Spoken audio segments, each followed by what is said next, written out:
we're going to talk about supplies you will need to have your fireworks show for you and your neighbors to enjoy. First, you're going to need a regular lighter. It's a household lighter. Most people have them, Bic lighters. You can also purchase from a hardware store or a Walmart store. You can get the fireplace lighters, which are a little bit more extended. You also need some puck lighters, which they are the little incense that you buy. You light them, they stay red on the end, they'll burn for probably around 20 minutes. It saves those fingertips when lighting those fuses, and also for the kids, it's a lot safer method than having them play with a lighter. Of course, the first and utmost item you will need is a tub. It is very necessary to have this tub.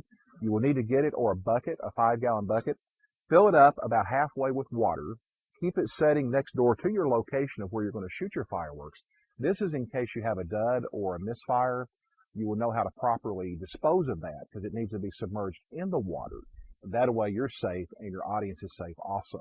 Also, a good thing to get is goggles, because when you're shooting products like bottle rockets, they are very necessary to use to keep safety not only for you but the people around you when trying to shoot things like bottle rockets or projectiles that go up into the air. Simply because a lot of eye injuries every year are from this product, bottle rockets.